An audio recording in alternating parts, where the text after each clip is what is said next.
Saudara-saudaraku yang terkasih, selamat berjumpa di Renungan Harian di channel Katolik kita.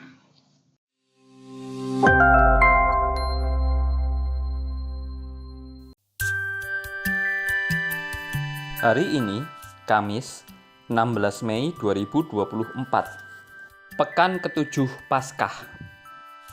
Bacaan pertama. Bacaan diambil dari Kisah Para Rasul, bab 22, ayat 30, dilanjutkan dengan bab 23, ayat 6 sampai dengan 11. Setelah Paulus ditangkap di kota Yerusalem, kepala pasukan ingin mengetahui dengan teliti apa yang dituduhkan orang-orang Yahudi kepada Paulus. Karena itu, ia menyuruh mengambil Paulus dari penjara dan memerintahkan supaya imam-imam kepala dan seluruh mahkamah agama berkumpul. Lalu ia membawa Paulus dari markas dan menghadapkannya kepada mereka. Paulus tahu bahwa sebagian dari mereka itu termasuk golongan orang Saduki dan sebagian termasuk golongan orang Farisi. Oleh karena itu, ia berseru dalam mahkamah agama itu. Katanya, "Hai saudara-saudaraku, aku adalah orang Farisi, keturunan orang Farisi. Aku dihadapkan ke mahkamah ini karena aku mengharapkan kebangkitan orang mati."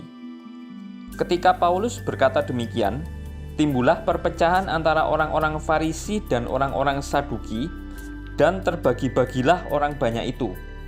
Sebab orang-orang Saduki mengatakan bahwa tidak ada kebangkitan dan tidak ada malaikat atau roh. Tetapi orang-orang Farisi mengakui kedua-duanya. Maka terjadilah keributan besar. Beberapa ahli Taurat dari golongan Farisi tampil ke depan dan membantah dengan keras, katanya, "Kami sama sekali tidak menemukan sesuatu yang salah pada orang ini. Barangkali ada roh atau malaikat yang telah berbicara kepadanya." Maka terjadilah perpecahan besar, sehingga kepala pasukan takut kalau-kalau mereka akan mengoyak-ngoyak Paulus. Karena itu, ia memerintahkan pasukan supaya turun ke bawah dan mengambil Paulus dari tengah-tengah mereka, lalu membawanya ke markas.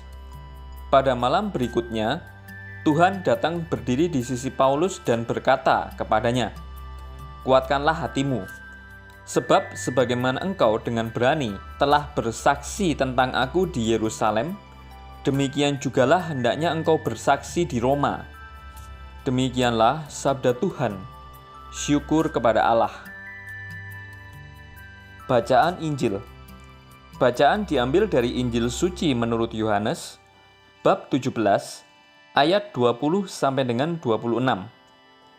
Dalam perjamuan malam terakhir, Yesus menengadah ke langit dan berdoa bagi para pengikutnya, "Bapa yang kudus, bukan untuk mereka ini saja aku berdoa, tetapi juga untuk orang-orang yang percaya kepadaku oleh pemberitaan mereka, supaya mereka semua menjadi satu, sama seperti Engkau ya Bapa, ada di dalam aku dan aku di dalam Engkau, agar mereka juga di dalam kita, supaya dunia percaya bahwa Engkaulah yang telah mengutus aku.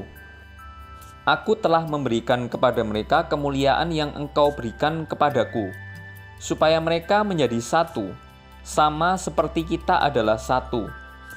Aku di dalam mereka, dan Engkau di dalam aku, supaya mereka sempurna menjadi satu, agar dunia tahu bahwa Engkau yang telah mengutus aku, dan bahwa Engkau mengasihi mereka, sama seperti Engkau mengasihi aku. Ya Bapa, aku mau supaya dimanapun aku berada, mereka juga berada bersama-sama dengan aku, yakni mereka yang telah Engkau berikan kepadaku, agar mereka memandang kemuliaanku yang telah Engkau berikan kepadaku, sebab Engkau telah mengasihi aku sebelum dunia dijadikan. Ya Bapa yang adil, memang dunia tidak mengenal Engkau, tetapi aku mengenal Engkau, dan mereka ini tahu bahwa Engkaulah yang telah mengutus aku, dan aku telah memberitahukan namamu kepada mereka. dan aku akan memberitahukannya, supaya kasih yang Engkau berikan kepadaku ada di dalam mereka, dan aku di dalam mereka. Demikianlah sabda Tuhan. Terpujilah Kristus. Menjadi satu.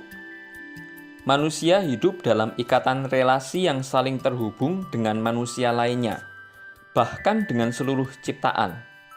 Ikatan relasi ini tidak hanya meliputi tataran kemanusiaan, tetapi juga mencakup tataran spiritual. Pada tataran spiritual, manusia diundang untuk saling mendoakan dan saling mendukung dalam pertumbuhan iman kepada Allah. Jalinan relasi yang saling terhubung memetakan tatanan kehidupan yang saling membutuhkan. Tak ada manusia yang hidup untuk dirinya sendiri atau hanya terbatas pada kelompoknya. Dalam doa Yesus, seperti yang dicatat oleh penginjil Yohanes, Yesus meminta bantuan kepada Bapanya untuk mempersatukan semua orang. Kesatuan yang menjadi cita-cita Yesus meliputi semua orang yang percaya kepadanya dan juga mereka yang percaya akan pewartaan para murid tentang dirinya. Doa Yesus merujuk pada persatuan universal untuk menciptakan satu komunitas manusia yang hidup dalam kasih dan memuliakan Allah.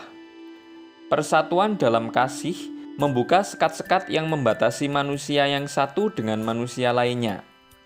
Saudara-saudari yang terkasih, tidak ada yang lebih indah selain hidup dalam kesatuan cinta dengan sesama. Allah yang adalah cinta telah mempersatukan dirinya dengan manusia. Kasih menjadi dasar relasi Allah dengan seluruh ciptaannya. Allah menghendaki manusia untuk hidup dalam kasih yang sama, agar manusia dapat menyelamatkan kehidupan. Kesatuan manusia harus mampu melampaui batas yang membagi kehidupan ke dalam sekat perbedaan. Keterhubungan antara manusia yang satu dengan manusia lain dalam seluruh aspek kehidupan menciptakan keharmonisan dan keseimbangan hidup. Paus Fransiskus menegaskan hal ini dengan mengajak kita untuk menjadi satu dengan membangun jembatan kasih kepada sesama. Menjadi satu tidak berarti harus sama dalam segala sisi, tetapi saling mendukung secara jasmani dan rohani. Itulah wujud kasih yang dikehendaki Allah kepada manusia. Dengan demikian, manusia dapat mengenal Allah dan memuliakannya. Tulisan oleh Frater Willibrordus Irunius Sebo Ocarm. Marilah kita berdoa. Terima kasih ya Tuhan, Engkau senantiasa berdoa untukku dan memberi yang terbaik bagiku. Semoga aku pun senantiasa melakukan dan memberi yang terbaik bagi sesamaku lewat kata dan perbuatanku. Semoga aku selalu menghadirkan Engkau dimanapun aku berada.